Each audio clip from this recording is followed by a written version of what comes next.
This is not an easy thing to do, to come out here today. The whole community is very upset because ICE is continuing to stake out the Mexican American neighborhoods and just snatch people up arbitrarily every other day.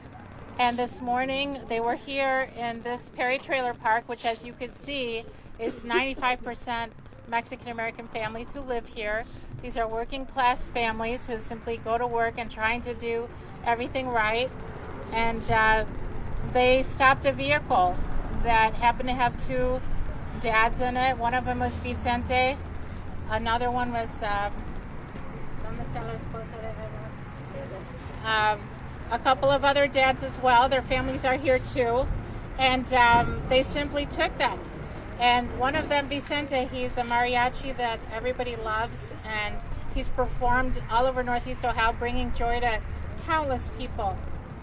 And for him to be taken like this is very unsettling for our whole community, even as these deportations have been happening nonstop since the beginning of this administration.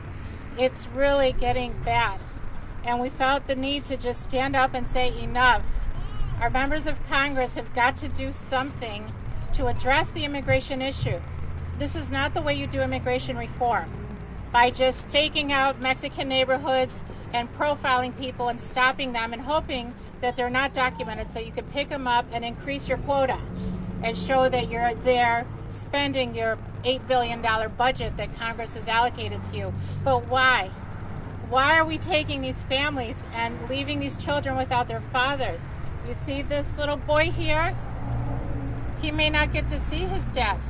If we don't have Congress do something, the only reason we're here is not so you can capture our community crying, but so you can hopefully take action and contact David Joyce, Senator Sherrod Brown, and Senator Rob Portman and say enough. What are you going to do to stop destroying the Latino families? Are you just going to sit there and do nothing and pretend that this is the law and you just got to do the law?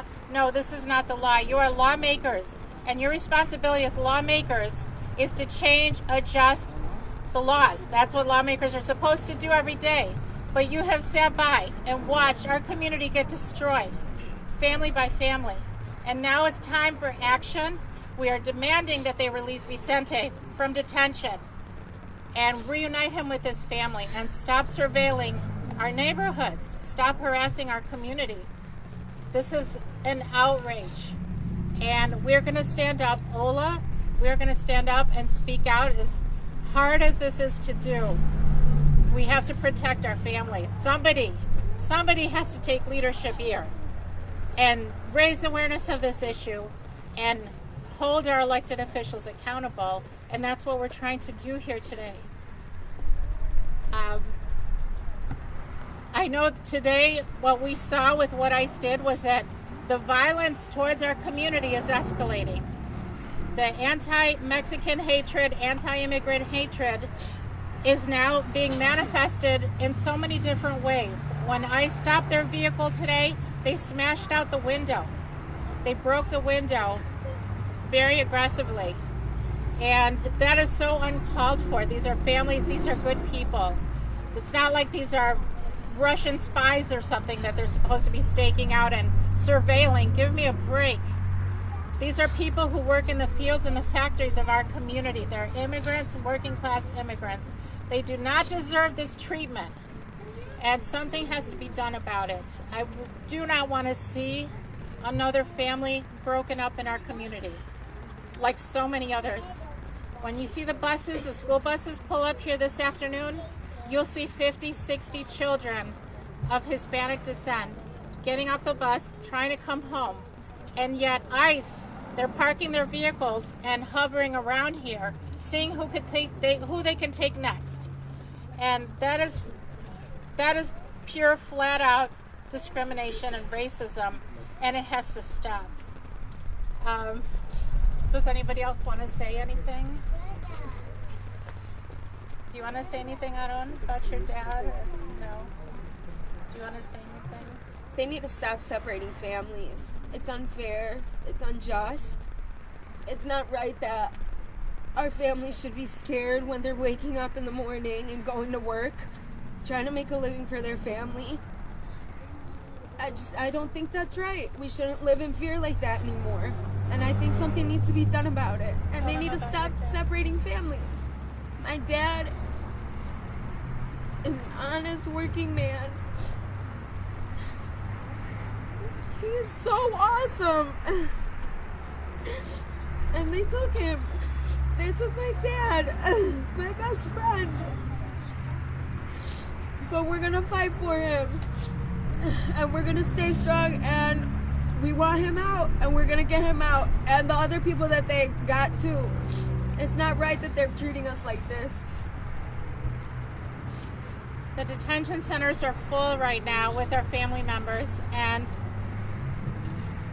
yet for what reason? Because they didn't have a paper. What ISIS just told us as of this afternoon, right before we came here, is that they are going to try to deport their dad within a week or two, because 23 years ago he was supposed to leave the country, but he doesn't have the paper to show that he actually left. And the family's trying to see where they can find that little piece of paper from 25 years ago to stop his deportation.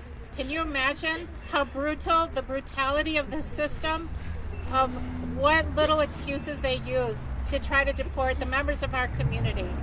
But I hope that reasonable people are going to see that this is un-American.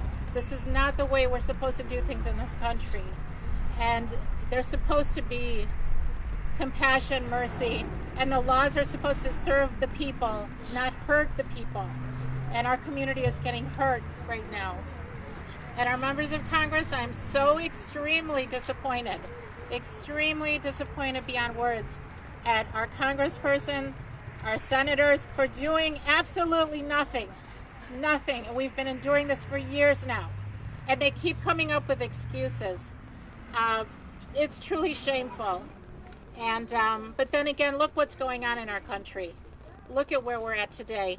But when you see this happening to innocent families, then you can see why all the other terrible things are happening in our country. I thank you for listening. I know a lot of people are too scared to speak out because there'll be retaliation. ICE could be right back here tomorrow because we're trying to speak out and defend our families. Hopefully they won't be. But I thank you for your time, and we're going to keep you all updated. But things are going to move very, very quickly. And what we want people to do is contact Congressman David Joyce, contact Senator Rob Portman, and contact Senator Sher Brown, and ask them to release these dads from the Perry Trailer Park, the Mexican-American neighborhood here, the Perry Trailer Park. Release the dads.